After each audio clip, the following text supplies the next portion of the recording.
I want to bring to the attention of the House the Shop Distributive and Allied Employees Association, the SDA's significant adult wage campaign.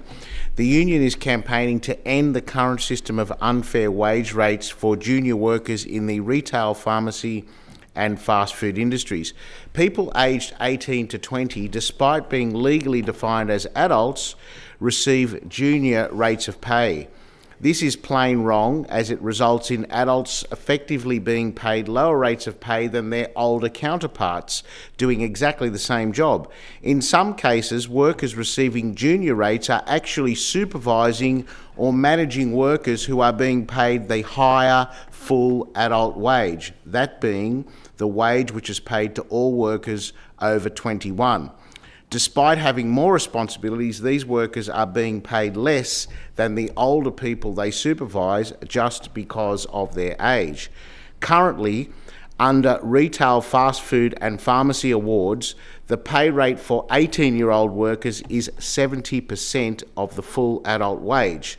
For 19-year-old workers, they receive 80%, and 20-year-old workers get 90%. This means that at 18, casual fast food workers are paid a minimum of about $22.45 an hour, compared to just over $32.06 per hour for a 21-year-old receiving the full adult wage. That's an almost $10 difference per hour. The SDA seeks to remove the lower rates so all workers over 18 receive the full adult wage. 18 to 20-year-olds are compelled to comply with exactly the same social contract as all adults. That is, they are required to vote, they are permitted to drink alcohol and can fight for their country, and they have the same cost of living pressures as other adults, so why shouldn't they get paid exactly the same? It is only fair that young people are adequately recompensed for their labour just like everyone else. The basis for all remuneration should be the fair and logical principle that if you are doing the same job and are of adult age, you should be paid the full adult wage. I commend the SDA for also looking at the substandard rates for people under 18.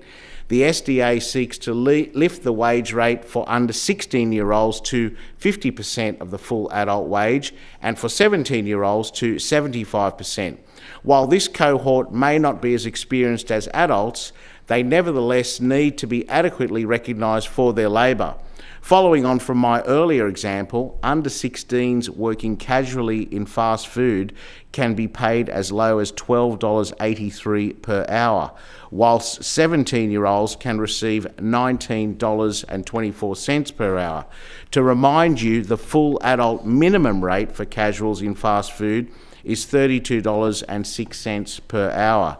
I think it's important that we should combat all forms of discrimination and exploitation, whether it be in the area of race, religion, gender, sexuality or age.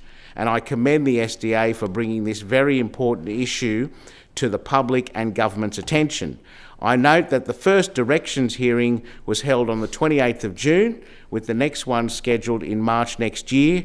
Over the next few months, the SDA and other parties will file submissions and evidence, and I will be watching with great interest. Madam Deputy President, I can remember the days when I was an apprentice with the then Sydney County Council. I got paid a very, very decent wage as an apprentice because of the union, the ETU's activities in that sector. And then when I graduated and became a tradesman, I was paid the proper rates. And what that did was make you stay in that industry because the money was good and you got adequately recompensed for the work you did. So I want to again point out how important it is that we have unionised workforces and unions like the SDA batting for these sorts of things. And I want to particularly call out the Secretary of the SDA, the National Secretary Gerard Dwyer, and the State New South Wales Secretary Bernie Smith, and all the members and delegates actively participating in the campaign to advance the cause for fair recompense for young workers. And I also want to acknowledge the ACTU's role in this and their work on the campaign, particularly the Secretary, Sally McManus. Madam Deputy President, where would we be without unions advocating for workers?